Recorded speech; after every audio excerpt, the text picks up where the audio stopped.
for Terence Hartnett!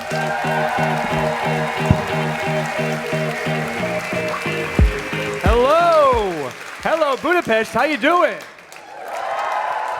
Very nice, very nice. I feel pretty woo myself. I'm happy to be here. I'm very happy to do. I love doing comedy in Budapest. I've done comedy here a couple times. I love your energy. You guys think you guys have a good energy? I like the energy here. I like doing comedy here in Budapest. I love doing comedy in Budapest mostly because I normally do comedy in Vienna, where I live, and it's different than in Vienna. In Vienna, you can enjoy a comedy show like this. And then 1 hour later, you go, that was a really funny show. Thank you so much for coming to Vienna. I am an American living in Vienna, and when you're an American living in Vienna, people have questions for you. And the number one question that I get as an American in Vienna is probably, why? What are you doing here? Is it for work or is it for love? Is it for work or is it for love? Is it for work or is it for love? They can't think of a third reason that you would live there. And I always say, both, It's both, because for me, I'm in Vienna because I'm in love with an Austrian woman. And that's a lot of work, so I guess we found some. Is there some Austrians in tonight? Yeah, you see what I'm talking about? That was 30 Austrians. They all just go, yeah. Yes, we are here. Any further questions? No, I love my Austrian. I love my Austrian very much. She's amazing. It's a nice relationship, but it is the most work-like relationship I've ever been in. I had all Americans before her, and now it feels very efficient. Like we don't have dates, we have meetings. You know what I mean? Like it's all on the calendar. Like I know exactly when I'm gonna have sex for the rest of the year. It's all. I get the invites. I get a little excited. I get a little. Oh. I hit accept. She gets wet. And that's Austrian foreplay. That's how it's done there. That's how we do it. It doesn't say sex in the calendar. I was supposed to tell you. She told me to tell you guys. The calendar invites do not say sex. They say dinner with Schatzi, but I know what that means, And Schatzi, it's what I call her. I call her Schatzi. Schatzi is German for darling. And it's easy to remember because it rhymes with Nazi. So... And I met her... Okay, easy, whoa, okay. Relax, no more woos at that. Okay, But I met my beautiful Austrian 3 years ago in New York City, and I fell in love with her, and I told her, I go, Schatzi, Nazi, I love you.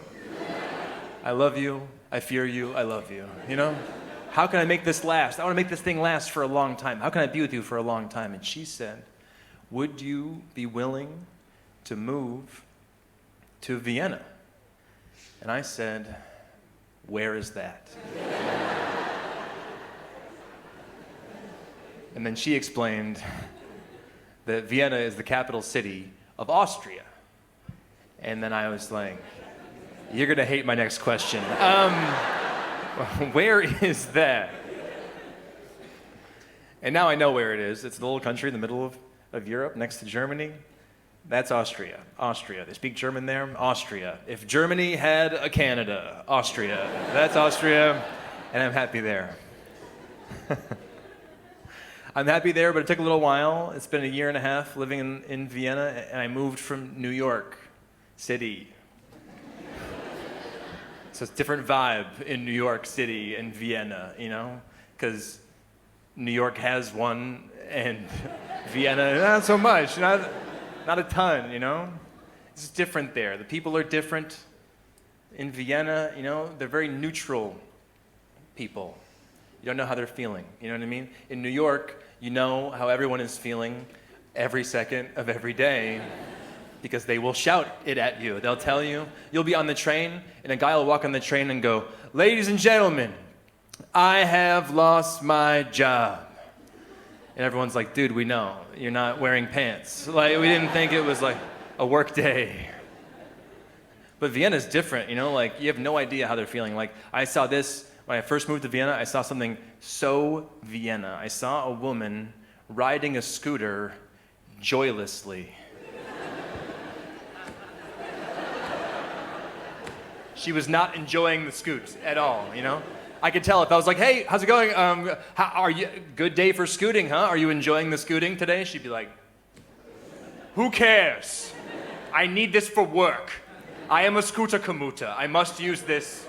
I have 2 children. I am a scooter commuter muta. I must scoot to work.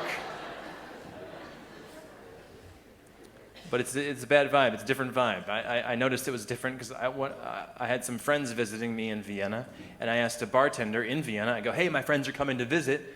Where should I take my friends when they come so we all have a really good time? And he said, oh, you should try Berlin. And we did. It was awesome. We loved it. They never saw Vienna. Who cares? It doesn't matter. But I'm learning. I'm getting into it. I'm learning German. I'm going to do it. I'm learning now. It's my second language. How impressive, isn't it? Clap your hands if you speak 2 languages. Oh, wow. I am impressed by that. That is impressive to speak 2 languages, just not where you live here in Europe. If you want to be impressive with, being bilingual, you should move to the US. In the US, if you speak 2 languages, you're like a genius. People are like, whoa, 2 languages? What happened? Where'd you go to school? Who are your parents? If you speak 2 languages in Europe, you're an idiot. People are like, whoa, what happened? Who are your parents? Where'd you go to school? If you speak 1 language in Europe, people are like, do you have to wear like a helmet to work? Like, are you okay? My German right now is A1, which, yeah, okay. Yeah, thank you. Thank you very much. It does sound good, doesn't it? It sounds good. If you don't know how the whole system works, it sounds really good. Yeah. It sounds good. Wow, A1 German, wow. Does it get much better than A1 German? It does not get worse than A1. A1 German means I can say all the German words that are just English words, but you say them in a funny voice. Like, hello, super, stuff like that. I can do all of those words. I can do Hand, Schuhe, Hand, Schuhe. I can do that one. Not bad. But you have to be careful with that rule. You can't use that for every word, I learned that recently. I went to a restaurant and I said, hello, wer ist die Toilette? And wer does not mean where.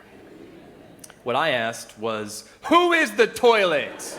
Who is the toilet? I can smell you from here. Who's the toilet? You're full of shit. Who's the toilet? And the guy looked at me and he goes, you are the toilet. And then he pissed all over me. And I liked it. Because I had recently been to Berlin, so they taught me some things there. I'm trying to integrate and make friends in Vienna. I think one of the fastest ways for me to make friends in Vienna is to start smoking cigarettes. Everyone in Europe is smoking cigarettes, I'm going to start smoking cigarettes. I'm not going to become a smoker, that's not going to work because a lot of people, almost everybody in Europe smokes cigarettes, but almost nobody is a smoker. You know what I mean? Like no one will self-identify. Everyone is constantly in denial. All my friends smoke cigarettes, and none of them are smokers, Shotzi's a smoker. She smokes cigarettes. She smokes cigarettes, And I go, you ever going to quit smoking? And she goes, I'm not a smoker. I am a social smoker. And I go, you ever going to quit socializing? I don't know. I think your relationships are toxic. I think maybe you should consider quitting. I'm like, the cancer doesn't know that you're with friends right now. It's not like, oh, sorry, you're with company. I'll come back later. Sorry. Everyone has their excuse. All my friends like, well, I only smoke when I drink. And it's like, yeah, well, you're an alcoholic. So you should quit something. I feel like smoking in Europe is like being gay in the 50s. It's like there's a lot of you out there, and everyone knows what you're doing, but no one's talking about it until you're drunk. You know what I mean? Then it's like, meet me outside. Don't tell my wife. Put that thing in my mouth. But I'm learning, and she's really helping. Shatzi's helping me. She helps me with the German. She has really good English. Our whole relationship is in English. Every international couple, they have a relationship language, and ours is English. I picked it. I picked English. I thought it's just the most beautiful language in the world that I can speak. So we went with English, and she's really good at English. If she has to look up a word in English, we're both gonna look up that word. We're both gonna learn right now. But she'll forget an English word like once a year. Like once in a while, she'll forget an English word, and it's always really funny. Like recently, I was sick, and she wanted to say, "Don't worry that you are sick, because I will be your sexy nurse."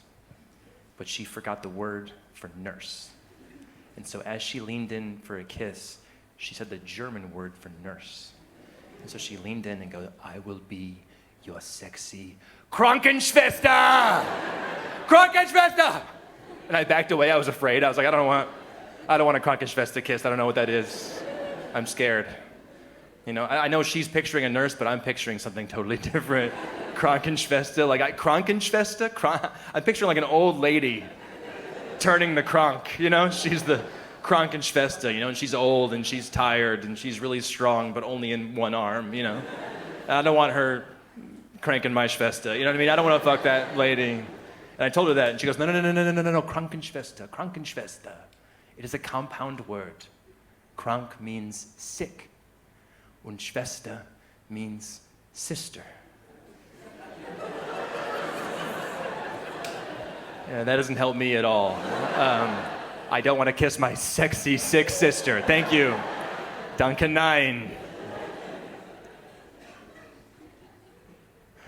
I'll tell you my secret to getting to this level of A1 German that you've just seen. I'll tell you that our process, we have a system. She has a system. Shatzi Nazi has a system for us, and the system is every Sunday, we speak only German to each other. Every Sunday, only German. And it's a really good system for me.